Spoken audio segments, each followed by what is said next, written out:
Bonjour à toutes, bonjour à tous et bienvenue à notre Histoire en tête, l'émission de la Société historique de Montréal. Bonjour et bienvenue à Notre Histoire en tête, l'émission de la Société historique de Montréal. Mon nom est Mathieu Trépanier et j'ai le plaisir aujourd'hui d'accueillir les historiennes Émilie Girard et Rose Latendresse qui viennent nous parler d'histoire aujourd'hui du tourisme à Montréal et également on va aborder l'histoire d'un des principaux organismes de promotion du tourisme à Montréal qui est Tourisme Montréal. Bonjour à toutes les deux, merci d'être là aujourd'hui. Bonjour, merci de nous avoir invités.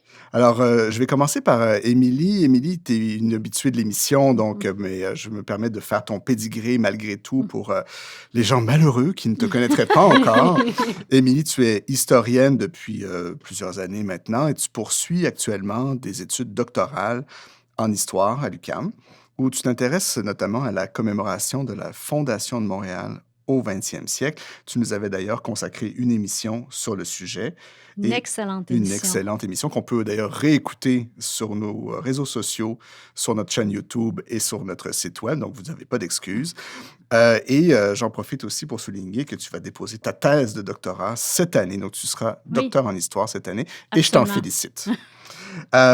Pour continuer, donc, Émilie, tu travailles aussi actuellement pour l'Usine à l'Histoire, qui est une entreprise, on peut le dire, un OBNL. Une OBNL qui s'occupe de mise en valeur du patrimoine, en fait. Fait du service conseil en histoire et en patrimoine. C'est intéressant. Et tu es également chargée de cours à l'UQAM, où tu donnes des cours en histoire, notamment de Montréal, et je pense en didactique de l'histoire. Oui, en fait, aux étudiants et étudiantes du baccalauréat en enseignement au secondaire en univers social. Donc, et quelques cours à l'Université du troisième âge également. Oui, aussi. Rose, tu es étudiante à la maîtrise à l'UQAM et tu es sur le point de terminer ton mémoire de maîtrise, donc précisément sur Tourisme Montréal. Oui. Donc, merci d'être là. Tourisme Montréal qui s'appelait, donc, à son origine, on va y revenir, le Tourist Bureau of Montreal. Exactement. À ses débuts, en 1919. Donc, aujourd'hui, ensemble, tous les trois, on va aborder, d'une part, donc, le tourisme à Montréal, son histoire, et aussi la création donc, de cette organisation actuellement connue sous le nom de Tourisme Montréal, qui a célébré d'ailleurs ses 100 ans d'existence en 2019. Oui, exactement. Alors, on l'a dit en introduction, Tourisme Montréal est centenaire, un peu plus que centenaire maintenant. Est-ce que la fondation du Tourist Bureau, je me tourne plutôt vers toi, Émilie, est-ce que ça correspond au début du tourisme à Montréal? Plus ou moins. Okay. En fait, on a un électron libre qui s'appelle Asseline de Ronval. Monsieur Asseline de Ronval. Oui, Monsieur Asseline de Ronval, qui est le premier touriste au sens où on l'entend aujourd'hui, soit une personne qui va se déplacer dans un autre endroit que son lieu de résidence pour le plaisir et l'agrément. Donc, Asseline de Ronval a 20 ans lorsqu'il s'embarque au Canada depuis Dieppe en France en 1662. Un touriste en Nouvelle-France en 1662. Un touriste en Nouvelle-France au 17e siècle. À l'été, donc, il fait la traversée depuis l'Europe, va visiter Québec, Trois-Rivières, avant d'arriver à Montréal. Donc, il fait le parcours sur le fleuve. Il ne faut pas oublier qu'à cette époque-là, Montréal n'existe que depuis une vingtaine d'années. Oui, c'est un petit bourg. C'est vraiment un tout petit bourg. Il y a une poignée de maisons, il y a l'Hôtel-Dieu, puis une chapelle. On a vite fait le tour, là. Il retourne en France au mois de décembre, donc il va passer vraiment la saison estivale et une partie de l'automne en Nouvelle-France. Donc, son objectif, c'est vraiment pas de s'installer ou de venir faire des affaires, là. Il vient seulement voir à quoi ressemble la vallée du Saint-Laurent avant de rentrer chez lui. C'est fou quand même, cette histoire-là. Je pense qu'on devrait faire une émission juste sur lui. Juste sur Asseline de Ronval. Est-ce que tu penses qu'il y aura assez d'informations? Je sais pas, mais c'est quand même, c'est ça, c'est un électron libre parce que la plupart des gens qui vont se déplacer... Ben oui, ils viennent pas pour l'agrément. Non, c'est ça, au 17e, 18e, même au début du 19e siècle, vont surtout se déplacer pour des raisons d'affaires ou pour des raisons personnelles, donc aller rendre visite à de la famille, etc. Mais un touriste, dans ce sens-là, c'est le premier au 17e siècle. Donc, il n'y en a pas beaucoup dans son genre. Là. Non, il est tout seul dans son genre, pas mal. Et c'est qui les touristes à ce moment? Comment ça se... Ben, comme je viens de le dire, les Ouais. touristes vont essentiellement être des personnes qui vont se déplacer avec une raison bien précise en tête. Donc, on va venir faire une transaction, on va venir visiter de la famille pour un mariage, par exemple, ou un baptême. Mais généralement, c'est temporaire et il y a vraiment une raison derrière ce voyage-là versus juste l'agrément d'aller C'est visiter un ça. nouvel endroit. Ouais. Euh, C'est comme les militaires, par exemple, qui oui, viennent parce qu'ils sont affectés ici. Ils exactement. C'est repartent une après. sorte de tourisme d'affaires, si on veut, parce qu'ils sont ici Mhm. à cause de leur profession. Je comprends. Émilie, j'aimerais savoir, donc justement, qui sont les premiers touristes outre Asseline de Rombal? Quand on parle de touristes, Ouais.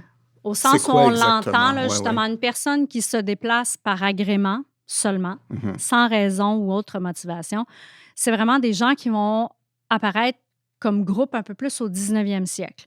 À cette époque-là, donc, le touriste, c'est généralement un membre des classes aisées du milieu des affaires. Il s'agit surtout d'une personne qui a du temps de loisir et qui peut se déplacer sur de longues périodes parce qu'on n'est pas encore dans l'excursionnisme de dire on va au camping pour une fin de semaine. On Mhm. n'est pas du tout là-dedans. On est vraiment dans un tourisme davantage qualifié de villégiature, alors que les touristes vont s'installer à long terme, souvent le temps d'une saison ou de quelques semaines.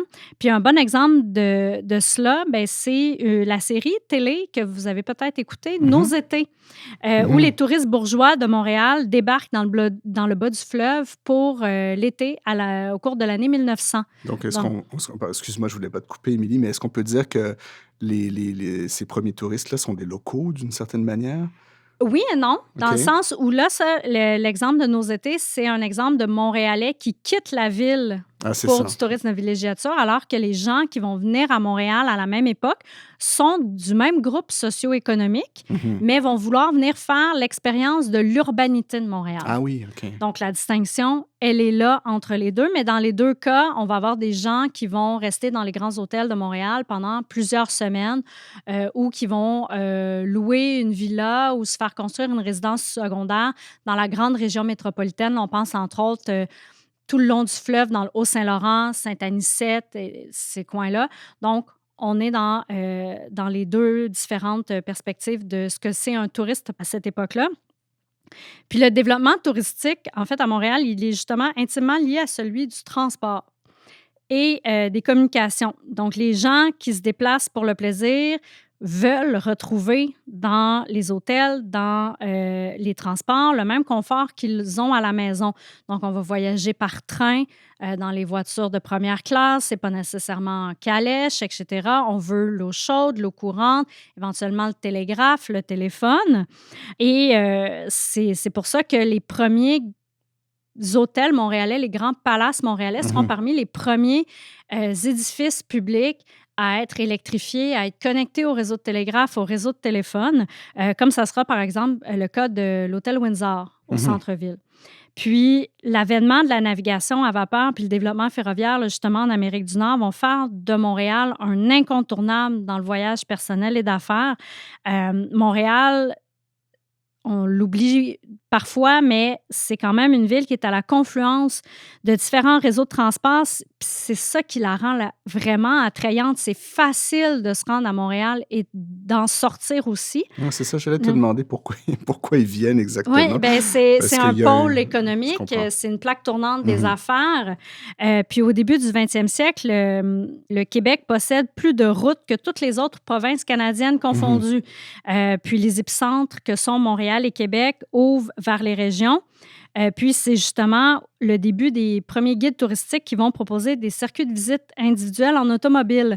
Donc, on voit vraiment que la pratique du tourisme s'adapte au développement technologique aussi qu'on voit et ça va permettre à Montréal de vraiment prendre sa place dans cet écosystème-là. Et le développement touristique de Montréal est donc lié là, à deux principaux facteurs, donc les innovations technologiques en transport et en communication, puis l'avènement de la société de loisirs pour les mieux nantis. Pour les mieux nantis. Pour les mieux Mais nantis. parlant de mieux nantis, tu parlais tout à l'heure de tourisme de villégiature, donc c'est un tourisme local d'une certaine manière, et tu as parlé aussi de ceux qui viennent vivre l'urbanité montréalaise, par exemple. Donc, ces touristes qui viennent de l'extérieur, d'où viennent-ils? Quoi, d'Europe? Vont venir parfois d'Europe, surtout OK. des États-Unis. Mhm. Donc, ça vient Tendance vraiment... lourde, ça, à Montréal. Hein. Oui, Ouais. exactement. Donc, c'est les deux principaux pôles. Et on va avoir, par exemple, du tourisme interne, c'est-à-dire des gens qui vont partir des régions Mhm. et venir à Montréal. On pensera, je suis grande fan des séries télé à la nature historique. Les Filles de Caleb, on a Émilie Bordelot et son mari Ovila Pronovo qui viennent à Montréal. Ah Donc, oui, ils OK. partent de la région de Saint-Tite et viennent faire l'expérience de la ville. Ils sont bien impressionnés d'avoir l'eau courante dans leur chambre d'hôtel. Ah oui. Donc, on est vraiment là-dedans. Fait que les touristes viennent à la fois de l'extérieur de la province, mais aussi dans une moins grande partie de l'intérieur de la On t'a province. parlé d'hôtels, d'eau chaude, de provenance touristique, donc d'accommodation. Je suis désolé pour l'anglicisme vilain, mais à quoi ressemble l'écosystème touristique à Montréal au 19e siècle? Bien, c'est ça. Le 19e siècle, c'est quand même important de le mentionner. C'est la base du tourisme comme on le connaît actuellement à Montréal. C'est la période où on voit apparaître les grands palaces hôteliers. Donc, j'ai parlé du Windsor, mais on pense aussi au Ritz, au Rasco, au Onondaga, qui sont équipés vraiment de toutes les commodités qu'on va retrouver dans les grandes demeures bourgeoises, donc l'eau chaude, l'électricité, mais aussi de restaurants haut de gamme. Et c'est parmi les premiers établissements où on va pouvoir se nourrir à l'extérieur de nos résidences. Et il y a toujours un restaurant dans les hôtels. Oui. Et souvent, ces restaurants-là sont vraiment très popularisés, très populaires, très reconnus pour les cuisines qu'ils offrent. Les activités, justement, qui seront offertes à ces premiers touristes-là incluent les descentes des rapides de la Chine en compagnie de guides autochtones, mais aussi plusieurs activités hivernales qui rappellent que Montréal est quand même une ville nordique. On l'oublie, là, Bien parfois. sûr. On veut l'oublier. On veut l'oublier. Mais raquettes, ski, glissades sur le Mont-Royal, dont le parc ouvre en 1876, sont au rendez-vous. Là. Ce sont toutes des activités que les touristes vont faire. Les grands toboggans là, qui enjambaient des pâtés de maison au complet. Là. Exactement. Puis, Ouais. c'est ça, les clubs de sport, des clubs de sport hivernaux vont se former comme le Montreal Snowshoe Club. Et on aura le premier tournoi de hockey qui va se tenir en 1883, qui sera récompensé par la première Coupe Stanley Bien sûr. quelques Et années ça plus tard, en s'inscrit, 88. dans l'écosystème touristique. Exactement. C'est intéressant. Mais ce sont d'abord et avant tout les grands événements qui vont attirer les touristes dans la ville. Au 19e siècle, on pense aux expositions industrielles et commerciales, mais aussi aux différentes éditions du carnaval d'hiver, dont les représentations qu'on voit, là, des lithographies, des gravures, même quelques photographies, montrent un palais de glace sur la place d'Armes attaqué par des racketteurs. Le carnaval se tient entre 1883 et 1889, puis va attirer chaque année des milliers de touristes, surtout des Américains, justement. Puis, avec ce carnaval, Montréal fait figure de pionnière, puis va inspirer d'autres villes, notamment Québec, qui va se doter de son carnaval en 1894. Qui lui existe toujours, d'ailleurs. Lui existe toujours, effectivement. C'est assez intéressant parce que je suis retombé sur récemment une photo célèbre du studio Notman de 1886 où on voit le club des racketteurs faire la bascule. Tu sais, ils jettent un des leurs. Oui. Et ils sont habillés en tuque, ils sont habillés en À la capot, canadienne. à la canadienne. C'est intéressant le côté, on développe le tourisme, mais en même temps, parallèlement, on développe une espèce d'image de canadianité. tu sais. Une identité qu'on Ouais, développe à c'est ça. travers ça. C'est vraiment très intéressant. Tout est dans tout, comme on dit. Exactement. Puis un autre élément de cet écosystème-là, justement, qui contribue à l'identité et à la représentation qu'on se fait de la population montréalaise à l'époque, ben, c'est le tourisme religieux. Donc, la religion joue un rôle important dans le quotidien des gens. Puis ceux-ci ne vont pas hésiter à se déplacer pour aller visiter des lieux emblématiques comme Sainte-Anne-de-Beaupré, donc les pèlerinages dans la région de Québec, ou pour vivre des expériences comme c'est le cas lors du congrès eucharistique qui se tient à Montréal en 1910. Ce congrès, qui est le 21e congrès eucharistique, c'est le premier du genre en Amérique du Nord quand même. Puis il y a 10 000 religieux et plusieurs milliers de fidèles qui vont se déplacer à Montréal en septembre 1910. On va assister à une messe en plein air au Fletcher's Field. Donc, ça donne une idée de l'ampleur de la foule qui participe C'est aux énorme. activités. C'est énorme, ouais. C'est énorme. Puis on va revoir des foules de cet acabit-là seulement dans les années 1940, au moment du tricentenaire de Montréal. Donc, une messe au Fletcher's Field. Donc, c'est vraiment des événements d'envergure qui vont attirer les touristes. Donc, on veut faire l'expérience de l'urbanité, de la nordicité, mais aussi du caractère religieux. On se rappellera qu'on ne peut pas lancer une pierre à Montréal sans casser un carreau d'église à cette Oui, c'est vrai, époque-là. selon Mark Twain. Oui. Tu as mentionné Sainte-Anne-de-Beaupré, c'est très intéressant, puis il me semblait avoir lu, vous me corrigerez là, si je dis n'importe quoi, mais je pense pas, mais un article justement sur le développement du tourisme au Québec. Et par exemple, les neuvaines à Sainte-Anne-de-Beaupré, c'est un moment où les Québécois prennent un break, entre guillemets, pour aller quelque part, faire quelque chose qui n'est pas d'ordre familial, qui n'est pas d'ordre du travail. Tu sais, Exactement, mais c'est le même principe que les gens qui vont choisir de monter les marches de l'Oratoire Saint-Joseph à c'est genoux. Ben, c'est Donc, intéressant que tu mentionnes l'Oratoire Saint-Joseph parce que ce tourisme religieux dont tu parles, il y a vraiment un pôle touristique religieux. Tu as l'Oratoire Saint-Joseph. En face, tu avais le Musée historique canadien, qui était des scènes religieuses essentiellement, ou en très, très grande partie. Montréal a quand même été fondé sur une Oui, base c'est ça, religieuse. exactement. Donc ça reste très fort. Et tu avais l'espèce de tramway à ciel ouvert là, tu sais, qui passait là, qui amenait le monde là.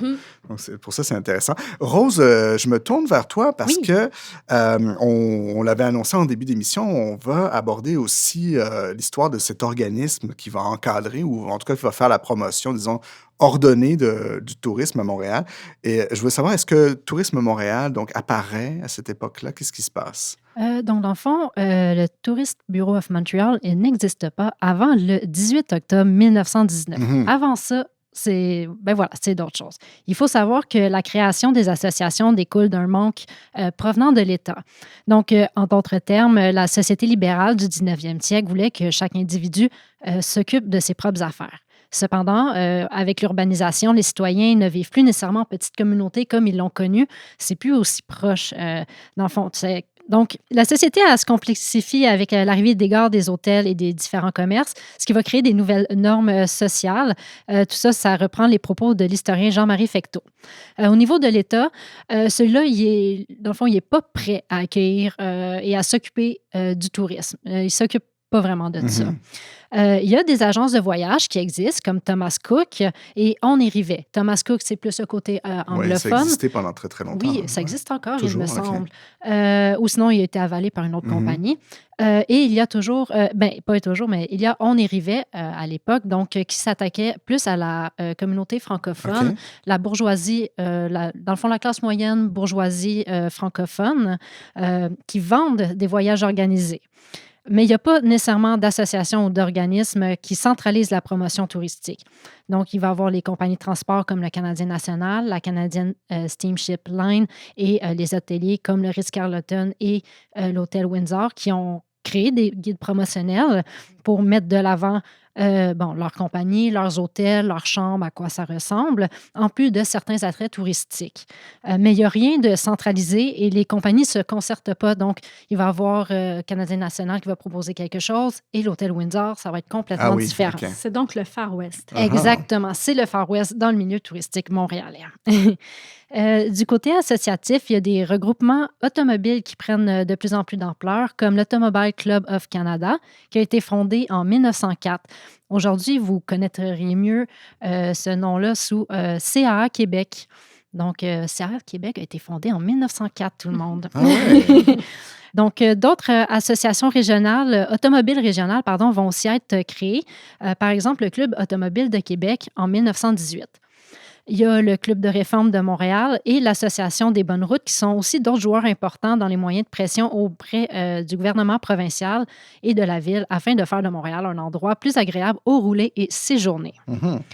Enfin, si le premier objectif de l'Automobile Club of Canada est de faire la promotion des réseaux routiers, ça devient rapidement lourd aussi juste pour eux seuls. Donc, ils vont passer à une nouvelle structure avec la création du Tourist Bureau of Montreal, dont l'objectif principal est la promotion de la ville de Montréal. Donc, le nom initial de Tourisme Montréal, aujourd'hui, à l'époque, c'était le Tourist Bureau of Montreal, comme vous l'aurez compris. Oui. C'est quand même un bon indicateur de langue dans laquelle se déroulent les affaires. En effet, à l'époque, c'était en anglais et aujourd'hui, ça a transité vers le français et aussi l'anglais, mais le français a une place beaucoup plus importante. J'imagine que les touristes étaient, comme tu disais, Émilie, étaient essentiellement américains. Essentiellement anglophones. Ouais, c'est ça. Dans le fond, On vise essentiellement le marché américain Ah oui. avec comme le reste du Canada, si je peux dire ça OK, comme je ça. comprends, ouais. L'Europe n'était pas à ce moment-là la principale. C'est un comment marché le dire? secondaire, en C'est fait. ça. Donc, OK. c'est ça, on va aller où sont les gens les plus près de nous pour Ah les oui. attirer. Exactement. Donc, les Américains au sud de la frontière, un peu Mhm. dans ce qui devient l'Ontario, peut-être un peu les provinces maritimes, mais très peu. Ça va être surtout comme le Maine, le Vermont, New York, le Ah oui, Michigan. OK. Donc, Ouais. la proximité. Oui, Il exactement. y avait tout ce rapport aussi très intéressant, je trouve, avec l'automobile que tu as mentionné. Tu sais, le développement des clubs automobiles. Je me souviens avoir vu dans les collections de Pointe-à-Calière où je travaille, il y a beaucoup de guides touristiques qui sont émis ou qui sont publiés par des compagnies de taxi Oui, aussi. il y en a qui existent. Oui. J'en ai vu quelques-uns lors de mes recherches. Ouais. Donc oui, les compagnies ça, de taxi ont aussi Ça, participé c'est à vraiment ça. intéressant. Et au moment où on crée donc ce Tourist Bureau of Montreal, qu'est-ce que ça induit dans l'industrie touristique? Donc, pour faire court, à la place de toujours dire Tourist Bureau of Montreal, je Ouais. vais raccourcir S'il te ça plaît, par le ouais. TBM. Donc, la première année du TBM se concentre énormément sur l'élaboration de leur régie interne, son incorporation, le recrutement des membres, parce que, bon, il faut des membres pour que ça fonctionne, hein? Mhm. La création de bureaux d'information dans les hôtels membres. Encore là, je vais rappeler, par exemple, comme le Ritz-Carlton, l'hôtel Windsor, il va y avoir le Queen's aussi qui va joindre éventuellement, ainsi que la diffusion de publicité pour le tourisme dans la ville de Montréal. Donc, à la différence de l'agence, le TBM, lui, il agit comme un courtier informationnel. Donc, il y a comme l'agence On et Rivet, Thomas Cook, qui, eux, vendent des voyages groupés, Mhm. et eux sont des courtiers informationnels. Ils C'est-à-dire? présentent les informations, Ah, OK. ils montrent qu'est-ce qu'on ne vend pas de produits. On ne vend pas acheter des billets pour aller visiter telle chose. C'est pas ça. OK. Donc, ben voilà, plutôt que de vendre des voyages organisés, ils centralisent des informations, ils proposent des itinéraires et surtout, ils assurent la promotion de Montréal auprès des Canadiens anglais et des Américains. Comme on l'a dit un petit peu plus tôt, la société elle a un besoin de structure, d'où la naissance de tous ces groupes et associations. Le TBM, lui, il vient plutôt institutionnaliser la promotion touristique et centraliser les informations. Donc, à place que chaque compagnie ait ses choses, on centralise pour que tout le monde ait la même chose. Et je veux juste comprendre bien, le TBM, c'est une création de la ville? Non, d'une association. Ah, c'est une En association fait, qui est sans lien, c'est ça? ce sont des partenaires qui vont se regrouper. Ah, OK, OK. Oui, donc, des représentants Du milieu du du tourisme. milieu des D'accord, je affaires, comprends. mais aussi un peu, il y aura un représentant gouvernemental OK, là-dedans. mais c'est toujours pas... Oui, il va y avoir une certaine implication Je de la comprends. ville aussi, mais mettons, disons qu'elle n'a pas une influence. Ah, OK, je en tout cas, comprends. pas au début, elle Donc, ça participe viendra peu. plus tard, c'est Oui, ça? ça va venir OK, un peu plus on va y tard. venir sûrement plus tard. Plus tard que ma période, je dirais. Ah, Parce OK. qu'en ce moment, quand le TBM naît, si ce n'est pas déjà le cas, la ville devient vite sous tutelle. Donc, Oui, c'est vrai, il y a la commission Non, Canon, oui. Exactement. Donc, la ville est sous tutelle, donc elle n'a pas un très grand pouvoir Non, en ce c'est moment. ça. Donc, elle peut assister, elle peut regarder, mais il n'y Ouais, a pas vraiment elle de agit peu. décisions qui sont D'accord. prises. Donc, en regardant les procès-verbaux de l'organisme, on perçoit donc l'enthousiasme des représentants de différents milieux, donc hôteliers, restaurateurs, de certains marchands, par exemple Henry Burks Son, oui. Morgan Co. Éventuellement, un peu plus tard, il va y avoir Dupuis et Frères, mais voilà, quelques années plus tard. Ça se voit entre autres par l'élaboration de l'administration, la formation de comités. Donc, il va y avoir des comités de recrutement, des comités d'inscription. Éventuellement, il va même avoir un comité d'hiver vers 1925. Donc, voilà, on parlait de la nordicité de Montréal un petit peu plus tôt. Il va aussi avoir la coopération du bureau avec d'autres organismes touristiques comme l'Adirondack Resort Association qui se trouve dans l'État de New York. Ça a été leur premier partenaire avec qui ils ont fait affaire et ils sont toujours en affaires avec eux aujourd'hui. C'est vraiment une belle histoire d'amitié. Donc, grâce à cette association, le TBM a pu se greffer à des conventions dans les États américains limitrophes au Canada comme New York, le Vermont, le Maine ou le New Jersey. Et aussi, seulement lors de sa première année d'existence, le TBM a reçu plus de 600 demandes de renseignements sur les attraits touristiques à Montréal, provenant de 26 États américains, 3 provinces canadiennes et une de l'Europe. Donc, on parlait un petit peu de l'Europe tantôt. Oui, c'est ça. Mais voilà. 600, j'imagine que c'était peut-être beaucoup à l'époque, mais ça doit être tellement peu par rapport à aujourd'hui. Mais 600, c'est une journée. C'est dans leur première année oui, c'est d'existence. Ça fait même pas un an, puis ils ont fou, 600 demandes d'informations. C'est pas mal quand même. Voilà, tantôt, tu me demandais qui ça pouvait rassembler. Donc, il y a vraiment des hommes d'affaires, on s'entend, les femmes ne faisaient pas partie du décor à l'époque. Donc, dans le fond, on a des membres qui représentent l'Automobile Club of Canada, donc les initiateurs du projet. On a J.R. Douglas et George McNamee. Je ne suis pas certaine de sa prononciation. McNamee. C'est McNamee? OK. McNamee. Puis, il y a d'autres membres. Dans le fond, Alton Renfrew, il va avoir Douglas Lindsay. Pour Henry Morgan & Co., Theodore G. Morgan. John F. Pierce pour le Canadian Steamship Line. Edward Smith pour le Ritz-Carlton. Victor Lévesque, représentant de la Chambre de commerce. Un francophone. Oui, il y en a quelques-uns. Et John Fritz Gérald de la Merchant Association, entre autres. Dans le fond, on ne va pas toutes les nommer parce qu'il y en a plus ou moins 23 qui sont à la rencontre d'inauguration, qui sont intéressés à embarquer dans le projet, mais j'en ai pris quelques-uns pour représenter la diversité des lieux, de la provenance économique. Voilà. Donc, officiellement incorporé le 20 mai 1920, le TBM va se consolider. Donc, les membres du TBM, ils souhaitent développer davantage de routes pour les automobiles. La même chose aussi au niveau maritime et ferroviaire. La signalisation et l'accès à des bureaux d'information sont aussi des problèmes auxquels les membres du bureau s'attaquent dès la première année en commandant des cartes de la ville de Montréal et en créant des bureaux d'information dans les hôtels membres. Dès la première année de fonctionnement, le bureau travaille déjà de concert avec les autorités locales et provinciales afin de proposer des solutions concrètes à l'amélioration des routes, de la signalisation et des cartes routières. J'en parle beaucoup, mais vous allez comprendre un peu avec l'anecdote qui s'en vient. C'est que les routes étaient tellement mal entretenues qu'il n'était pas habituel que les voyageurs provenant des États-Unis fassent demi-tour à mi-chemin en pensant que la route ne se rendait pas à Montréal. Oui, c'est dire qu'on avait déjà un problème de route dès le 20e siècle. Je pense que c'est rendu culturel maintenant, ce truc-là. Il ne faut plus le changer. Mais c'est pas pour rien qu'on voit des petits cônes maintenant dans nos objets promotionnels, puis je trouve que c'est bien. Oui, et le jour où ça sera propre, nos routes, on sera complètement déboussolés, tu sais. Ah oui, je peux reconnaître mon Montréal. Je vous propose de prendre une première pause musicale et on se retrouve tout de suite après pour la deuxième partie de cet épisode de Notre Histoire en tête. Speak easy. I'm leaving town. I'm going right away. Everything up there's okay. Take it easy, take it easy. We've got a hunch. You won't go east, you won't go west. Well, we'll all go in a bunch. We'll be leaving in the summer, and we won't come back till fall. Goodbye, Broadway. Hello, Montreal. There'll be no more orange phosphates. You can bet your Ingersoll. Goodbye, Broadway. Hello, Montreal. We're on our way. We're on our way. And we'll make hoop, hoop, hoopy night and day.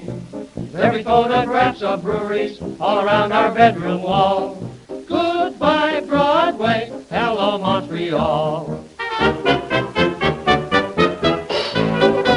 Oh, we won't get home until morning.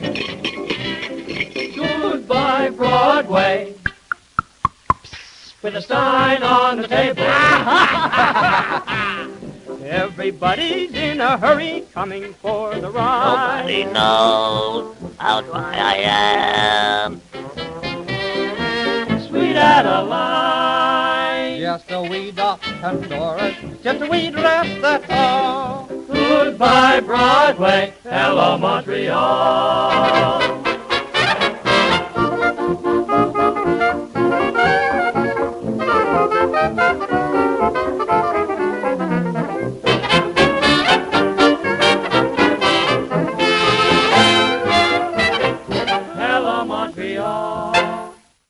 On est de retour pour cette deuxième partie de Notre Histoire en tête, l'émission de la Société historique de Montréal, enregistrée depuis d'ailleurs nos chics locaux de la place Jacques-Cartier dans le Vieux-Montréal. On vient d'entendre un classique, en fait, une chanson très célèbre de 1928 qui s'appelle Goodbye Broadway, Hello Montreal. C'est une chanson qui s'est fait connaître grâce à la Prohibition, en fait, parce que les Américains venaient essentiellement boire chez nous. Voilà. Oui, donc, on va y revenir. on va en parler. C'est une chanson des Warring Pennsylvanians. Je suis très content qu'on ait réussi à plugger cette tune-là à l'émission. Donc, on parlait avant la pause des débuts et de la consolidation du Tourist Bureau of Montreal, donc le TBM avec Rose. J'ai envie de vous poser la question à toutes les deux. Donc, outre ces actions, donc justement, premières actions posées par le TBM, c'est quoi en fait la suite après les réalisations de ça au cours des années 20, par exemple? Bien, outre la mise en place d'une promotion concertée et de la représentation à travers le développement de différents produits d'appel touristique, le Tourist Bureau of Montreal s'intéresse au terrain. Concrètement, qu'est-ce que les touristes reçoivent comme information lors de leurs activités en sol montréalais? On se rappellera les caléchés de Montréal il n'y a Bien pas sûr. si longtemps. C'est donc ainsi qu'en 1925 est inaugurée l'école de tourisme, l'école des guides touristiques affiliée à l'Université de Montréal. Ah oui, donc on professionnalise. Le métier de intéressant. guide touristique. Ça ne va pas empêcher les gens de s'improviser guide touristique et de véhiculer des informations erronées. Comme totalement aujourd'hui. Absolument. Je voulais pas le dire. Oui, mais- absolument. C'est la même chose aujourd'hui. En 1937, en fait, les quotidiens vont déplorer le manque de formation de ces guides touristiques improvisés. Il y a des débats et de l'opposition avec ceux formés à l'école de tourisme. La qualité des guides et des visites guidées à Montréal, donc on vient de le dire, est toujours d'actualité, plus que les guides de Montréal doivent suivre une formation et être certifiés par la Ville aujourd'hui. La formation qui mène à la certification, elle est désormais offerte par l'ITHQ, donc l'Industrie de tourisme et d'hôtellerie du Québec, fondée en 1968 par le gouvernement du Québec. Puis c'est en 1985 que l'ITHQ devient le seul établissement reconnu par la loi qui peut délivrer, et je mets entre guillemets, une attestation de réussite institutionnelle du cours de guide touristique de Montréal. Puis en fait, il existe même à ce jour une association professionnelle des guides touristiques de Montréal. Donc, c'est vraiment une profession structurée qui propose des contenus de qualité et rendus de façon adéquate aux Montréalais, Montréalaises, et ça leur permet et aux touristes et de faire découvrir la ville à ses citoyens, mais aussi aux gens de l'externe. Oui, et si je peux ajouter, dans le fond, pour ramener ça un petit peu au TBM et donc quelles actions ils ont menées, entre autres, pendant ces premières années de développement, dans le fond. En 1925, tout d'abord, le TBM change de nom pour agrandir sa mission et devient le Montreal Tourist Convention Bureau. Donc voilà, on vient ajouter les conventions, qui est un élément très important encore aujourd'hui pour la ville de Montréal. Et ils ont réimprimé 10 000 brochures du Cosmopolitan Montreal pour les distribuer aux États-Unis. Cette campagne fonctionne bien. Le livret il est à nouveau amélioré. Ils ajoutent 14 pages d'illustrations, que ce soit des paysages, des activités. Donc, à l'intérieur, on va voir le Mont-Royal. Ils vont mettre des activités d'hiver. On va voir les gens faire du patin, du toboggan, le fameux toboggan, et d'autres lieux historiques. En tout, l'édition de 1925 est écoulée à 30 000 exemplaires et il a été épuisé avant la fin de la saison. De plus, vers la fin des années 20, à la suite de commentaires de touristes, le MTCB et la ville travaillent ensemble afin de rendre la ville plus propre et moins bruyante la nuit. Donc, en effet, les touristes se plaignaient des déchets et du manque de propreté dans la ville, comme aujourd'hui. Donc, ce qui rend les visites touristiques inexactes par rapport à ce qui est annoncé dans les guides. Ah, OK. Il y a une espèce de petite déconvenue du touriste quand il arrive parce dans la qu'on ville. leur C'est montre pas ce des qu'on lui avait images. vendu. Et exactement, Ah oui, OK. c'est ça. Et un autre type de pression que les touristes apportent, donc celle du bruit, c'est en particulier pendant la nuit. Avant 1928, il n'y avait pas de règlements municipaux qui encadraient la construction de bâtiments. Donc, que les gens bâtissaient la nuit. Donc, si c'était pas grave pour le citoyen moyen, ou en tout cas, on ne considérait pas leurs besoins, dès que le touriste commençait à se plaindre, là, il fallait faire des moyens de pression pour que cela cesse. Donc, le MTCB, il a commencé dans ces années-là à remédier au problème, entre autres, en faisant des pressions sur les contracteurs pour cesser la construction de nuit. Éventuellement, ça a dû aller au conseil municipal, entre autres. Tu parlais des congrès, des conventions aussi. Donc voilà, le changement de nom ne se fait pas pour rien. Donc, il y a un responsable des congrès, le Convention Manager, qui est un nouveau rôle qui est créé au sein du MTCB. C'est le major S.J. Mathewson qui prend pour la première fois ce rôle. Donc, lui, rapidement, il va se rendre à Boston, à Philadelphie, à Atlantic City et à New York pour nouer des liens avec les organisations afin qu'ils fassent leur prochain congrès à Montréal. Tandis qu'il n'y a pas de congrès dans ces grandes villes américaines parce qu'il fait trop chaud, mais Mathewson fait valoir qu'à Montréal, il fait vraiment plus frais et il met de l'emphase sur les attractions uniques pendant l'hiver, donc pour quand même attirer des gens l'hiver, pas parce que c'est l'hiver qu'il n'y a rien à faire. Donc voilà, pour commencer en tout cas à amener le tourisme hors des saisons estivales. Je parle de l'hiver, mais ça veut dire qu'il y a aussi le déneigement des routes qui commence. Oui. Donc, dans les villes, oui, mais éventuellement, à la fin des années 20, grâce entre autres à des discussions entre le TBM et d'autres associations, c'est l'État qui prend en charge le déneigement des routes entre Ross Point et le pont Victoria, dans le fond. OK. Mais les années 20, ça correspond vraiment à l'éclatement du nightlife montréalais, élément qui est ancré dans l'ADN touristique de Montréal. Donc, on va parler des années 40, des années 50, là, jusqu'à l'aube des années 60, de l'âge d'or des cabarets. Et tout ça malgré, en fait, la fin de la prohibition aux États-Unis. Donc, cette prohibition-là, elle a un impact direct sur le développement touristique à Montréal. Donc, pour petit rappel, là, la prohibition américaine, elle est sanctionnée à partir de 1920 par le Volstead Act. Et donc, on coupe les robinets alcoolisés aux États-Unis, ou en tout cas, ça s'en va sous le manteau. Et donc, les gens vont se dire, ben, on va sortir de nos villes sèches et on va aller dans les villes, et je mets des guillemets, mouillées, donc au nord. Et donc, on aura des gens qui vont venir des États-Unis, de l'Ontario aussi, pour venir fêter et boire à Montréal. Il y a beaucoup de représentations où on voit des personnages enivrés avec le pif rouge et tout ça. Greetings from Montreal. Donc, encore là, on parle en anglais à un public, un marché très précis. C'est le début aussi de l'opposition entre Montréal et Toronto the Good. Donc, on a Montréal festive, un peu olé olé, et Toronto, la bien pensante, la bon chic, bon genre. Et grâce à cette prohibition-là aussi, les artistes vont monter vers le nord. C'est le début du jazz à Montréal. Le développement ferroviaire à cette époque-là va aussi susciter une présence accrue de la communauté noire à Montréal, notamment dans la figure du bagagiste, du porter de voie ferrée. Ces travailleurs qui ne vont pas se reconnaître vraiment dans la culture qui est offerte à cette époque-là et veulent un divertissement à leur image. Et c'est donc ça qui va être un petit peu l'électrochoc, si on veut, pour la croissance du jazz à Montréal à partir de cette époque-là. Montréal va demeurer à ce jour une scène de jazz de premier ordre. Là, on a un des plus grands festivals de jazz au monde, en sol montréalais. C'est l'époque, les années 20 et les décennies suivantes, du Rockets Paradise, du Café Saint-Michel, le Faisan Doré, chez Paré. Montréal est vraiment une ville ouverte et mouillée. Ce sera aussi, outre les bars et les cabarets et les salles de spectacle, le moment où Montréal va se doter d'infrastructures d'amusement. On pense entre autres au parc Dominion, au parc Belmont aussi, qui attire les Montréalais, donc les locaux, un tourisme interne, et les touristes externes à la province ou à la ville même.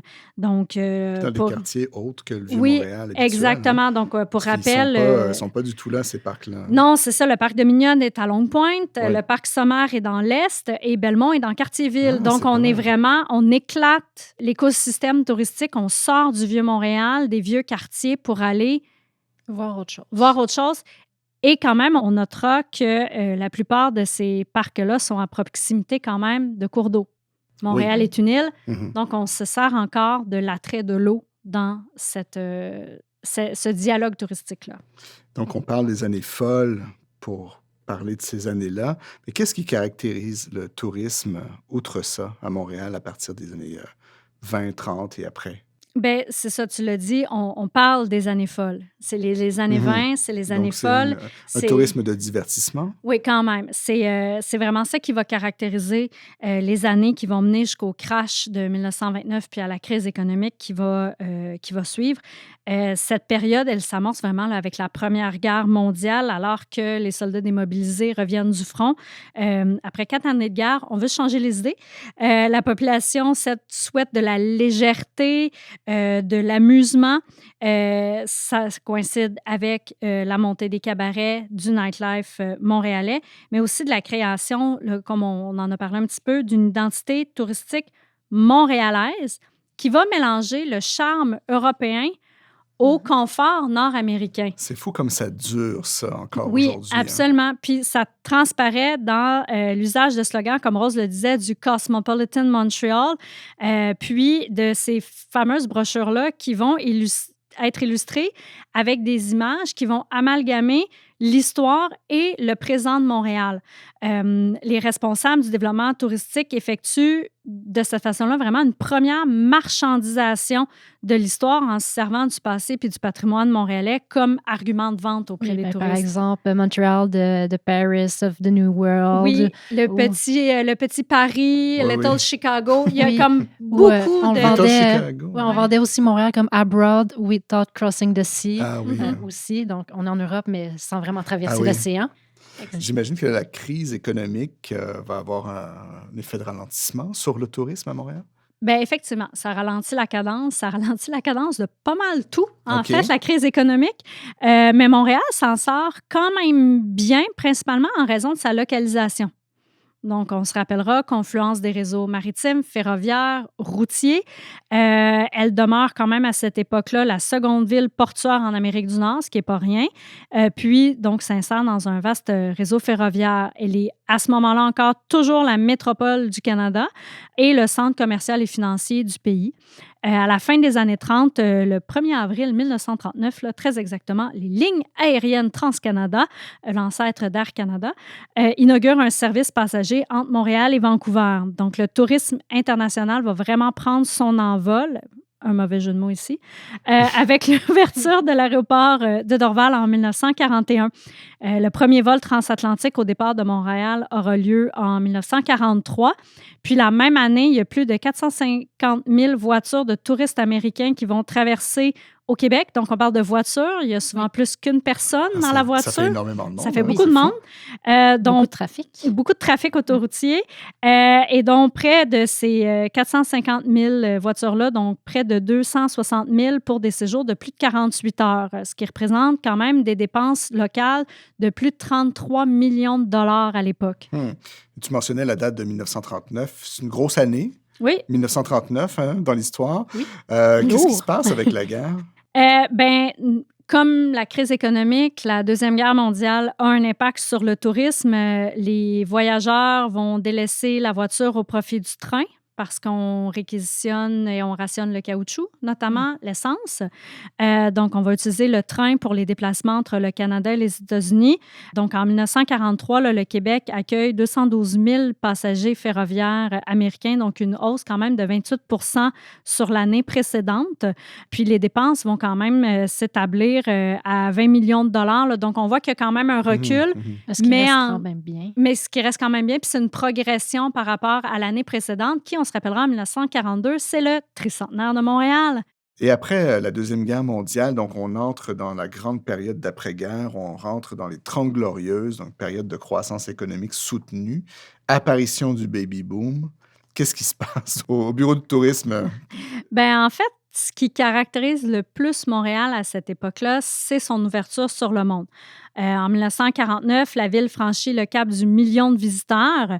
Au cours des décennies qui vont suivre, on assiste à un mouvement de revitalisation et de modernisation. On peut remercier Jean Drapeau pour ça. On voit sortir de terre les premiers gratte-ciels de la ville, comme la place Ville-Marie, mais aussi des bâtiments comme l'Oratoire Saint-Joseph, dont on parlait tout à l'heure. En 1964, le Vieux-Montréal est désigné comme un arrondissement historique. On retourne donc au triptyque de la ville historique, religieuse et moderne qui fait l'apanage de Montréal depuis le tournant du 20e siècle. La montée du nationalisme québécois va aussi influencer le tourisme. En 1954, on voit les premiers panneaux de signalisation bilingues apparaître. Ce renouveau nationaliste amène un certain malaise auprès des élites anglophones, sans grande surprise. J'en ai entendu parler. Oui, c'est léger. léger. À Toronto. Léger Ouais. malaise. On assiste à une véritable bataille touristique entre Montréal et Toronto avec la croissance du mouvement nationaliste et les événements précurseurs de la Révolution tranquille.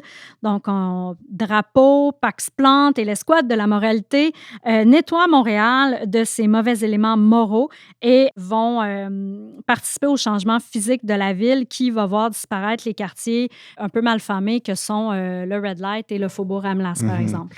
Tu parlais de renouveau, enfin, de la montée du nationalisme québécois. Dans les années 60, c'est particulièrement l'époque de la Révolution tranquille.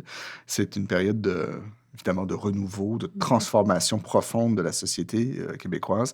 Quel impact ça a sur le tourisme? Ben, Montréal, à cette époque-là, alliant confort américain et charme européen, Montréal est donc depuis très longtemps considéré comme le Paris de l'Amérique du Nord. Et on va tabler là-dessus. Les années 60 marquent le début de sa transformation en métropole résolument moderne, comme on vient de le dire. Il y aura le réaménagement de la place Jacques-Cartier, donc la place Ville-Marie, mais aussi la construction de la place des Arts. Donc, on contribue à ces infrastructures culturelles et touristiques-là. Ce renouveau a pour toile de fond la Révolution tranquille et la démocratisation du transport aérien, ce qui va entraîner une hausse de la fréquentation touristique. En 1961, le Montreal Tourist and Convention Bureau va céder la responsabilité du tourisme d'agrément et de loisirs à l'Office municipal de tourisme de Montréal. Donc, on passe au palier municipal pour se concentrer sur le tourisme d'affaires, comme l'indique son nouveau nom, le Montreal Convention and Visitors Bureau. Le Montreal Convention and Visitors Bureau adopte le motto de « Vendre Montréal ». En 1964, un comité interne a l'objectif d'intensifier la promotion de la destination Montréal sur le marché des congrès et des réunions. Et l'année suivante, on va quand même accueillir un peu plus de 67 500 congressistes dans le cadre de 161 congrès.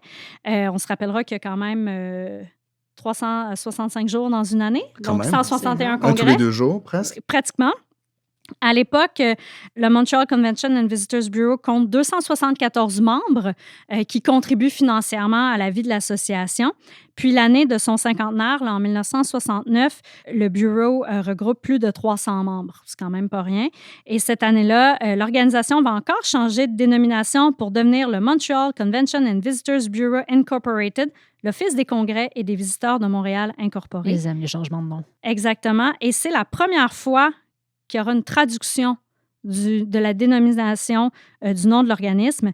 Et ça s'inscrit justement dans le renouveau nationaliste dont on a parlé un petit peu plus tôt. Il y a évidemment, dans les années 60, le moment, le pinacle de la modernité qu'a été, évidemment, l'exposition universelle de 1967. Si vous permettez de faire une comparaison, en 1929, Montréal avait eu 89 congrès et Toronto 187. Par rapport à 1928, si vous voulez, il y en avait eu 63 à Montréal. Donc, on est passé de 63 en 1928 à 89 congrès. Ah, quand même. Et le chiffre que tu avais dit, 161. 161. C'est beau de voir cette courbe montante. Cette croissance-là. Cette croissance. Bien, Mathieu, tu parlais d'Expo 67. Expo 67, c'est comme un peu la dynamite de Montréal dans la seconde moitié du 20e siècle. Puis le premier, puis très probablement plus grand impact de cet événement-là pour le tourisme, c'est que les Montréalais et les Québécois deviennent des touristes internationaux dans leur propre ville. C'est le monde qui débarque à Montréal puis qui offre aux Montréalais un nombre incalculable de fenêtres ouvertes sur des pratiques culturelles, notamment la gastronomie. Donc, l'exposition universelle voit l'arrivée en ville de grands chefs européens comme Jean-Paul Grappe qui viennent pour Expo, mais qui restent au Québec ensuite. Ces gens-là vont contribuer à développer la scène culinaire montréalaise et à en faire un élément de l'ADN touristique de Montréal. Plusieurs visiteurs viennent aujourd'hui à Montréal pour manger, découvrir de nouveaux goûts, de nouvelles saveurs. Par exemple, au moment où on enregistre l'émission, c'est le temps des sucres qui s'amorce et on voit croître l'attrait du sirop d'érable à l'international. Expo 67 a permis au monde de venir à Montréal, mais aussi à la métropole de se faire découvrir et de s'exporter. Et sur une note muséale, au moment où on enregistre cette émission, il y a l'excellente exposition du musée McCord, justement, qui raconte l'explosion gastronomique de Montréal à partir des années 60. Et qui évoque un petit peu aussi ce dont vous parliez précédemment, c'est-à-dire l'apparition des restaurants gastronomiques dans les grands hôtels à la fin du 19e siècle, puis un peu avant les années, jusqu'au mi-temps du 20e siècle. Et on va avancer un petit peu dans le temps, si vous me permettez, parce que l'émission, malheureusement, tire à sa fin bientôt. Évidemment, il y a eu Expo 67, mais il y a eu les Jeux olympiques, donc autre très, très grand événement de, disons, de l'époque d'après-guerre, des Trente Glorieuses montréalaises. Pendant les années 70, on va avoir de nouveaux slogans qui vont apparaître pour vendre Montréal. Donc, on pense à Montréal, la dynamique, vivre la différence. Encore là, il ne faut pas se leurrer, ce qui, quand même, parvient à attirer les touristes montréalais, c'est la fête et le multiculturalisme montréalais. L'accès à la ville est aussi un enjeu là, pendant les années 1970. Là, au milieu de la décennie, on inaugure l'aéroport de Mirabel. Dorval est la porte d'entrée au Canada pour tout le trafic européen et l'aéroport accueille plus de 2 millions de passagers quand même en 1961. 8 ans plus tard, Dorval nécessite un programme d'expansion majeur compte tenu de l'augmentation prévue du trafic aérien et des restrictions au développement de l'aéroport dans un milieu urbain. Le gouvernement canadien va décider de construire justement le nouvel aéroport de Mirabel où seront transférés les vols internationaux dès 1975. Puis comme en 67, les yeux sont rivés sur Montréal en 76 pour les Jeux olympiques. C'est le dernier événement d'envergure pour près d'une décennie. Il y aura des dépassements de coûts importants, mais les infrastructures construites à cette époque-là sont toujours utilisées. On ne va pas entrer dans les détails du procès et du jugement Malouf sur les Jeux olympiques. Ça aussi, on pourrait faire une émission là-dessus. Le rapport qui est promis, rapport détaillé promis, ne sera jamais publié, mais la fin en queue de poisson quand même des Jeux olympiques montre qu'un individu comme Jean Drapeau, qui a une vision très forte, peut avoir une influence massive sur le développement du tourisme et des infrastructures à Montréal. Parce que c'est quand même à Drapeau qu'on doit en partie l'avenue de l'Exposition universelle, l'obtention des Jeux olympiques, sa vision de ce que l'urbanisme doit être aussi. Donc, un individu avec une vision claire, forte et qui est là sur le long terme, a un impact sur la ville, mais aussi sur les activités qui s'y tiennent. Il a quand même été là près de 30 ans, là, il me semble. Et pour conclure, Émilie, à partir des années 80, c'était quoi le portrait du tourisme à Montréal? Les années 1980 vont vraiment marquer la fin d'une époque, celle des grands palaces montréalais. On aura la fermeture du Windsor en 1981. Les activités hôtelières avaient été déplacées là, dans l'annexe à la suite des incendies des décennies précédentes. Et aujourd'hui, c'est un des plus vieux partenaires quand même de Tourisme Montréal. En 82, autre changement de nom. Donc, l'OTCGM devient l'Office des congrès et du tourisme du Grand Montréal, Greater Montreal Convention and Tourist Bureau. Et c'est la première fois, en fait, que le nom francophone vient d'abord. Et ensuite, le nom anglophone. Et finalement, en 1983, c'est l'inauguration du Palais des Congrès, tant attendu, et qui confirme la place là, de Montréal dans le tourisme d'affaires. Ça va aussi marquer les années 80, l'essor. Si c'est la fin d'un chapitre pour l'hôtellerie, c'est quand même le début du monde des festivals à Montréal.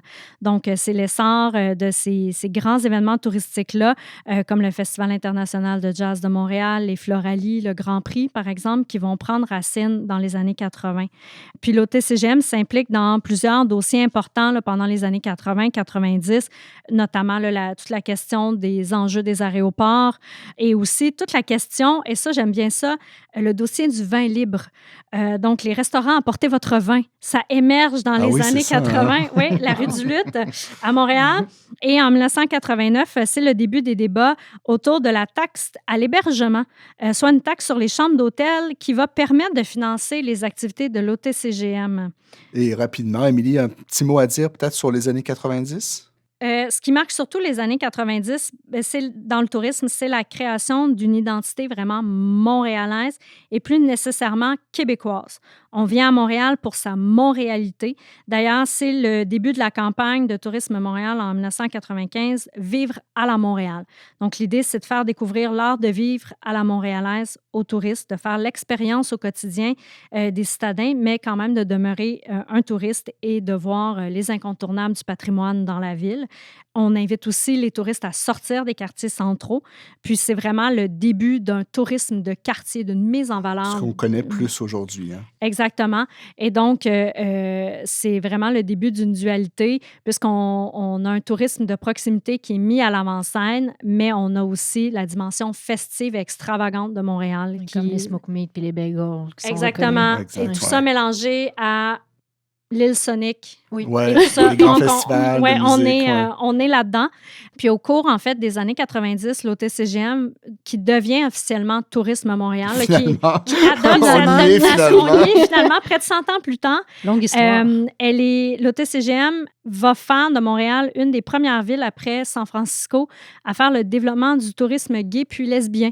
Donc, la décennie représente vraiment un tournant dans l'image touristique de Montréal qui se suffit dorénavant à elle-même et n'a plus besoin d'une époque ou d'un lieu pour se définir. C'est probablement ceci qui marque toute l'histoire du tourisme à Montréal et de Tourisme Montréal, de faire de la métropole une destination touristique de premier plan qui se suffit elle-même grâce à son ADN qui table sur sa nordicité, sa vie nocturne, sa gastronomie et son offre culturelle qui inclut les grands festivals. Alors ça, c'est vraiment tout le temps qui nous restait, Émilie. Merci beaucoup à toutes les deux. Merci, Rosa Tendresse, d'avoir été là aujourd'hui. Merci de m'avoir invité, merci. Et merci beaucoup, Émilie Girard, comme à l'habitude. Oui. Et puis, je m'en voudrais de ne pas remercier Antonin Wyss pour la captation de l'émission et son montage. Et quant à moi, je vous donne rendez-vous la semaine prochaine pour un nouvel épisode de Notre Histoire en tête, l'émission de la Société historique de Montréal.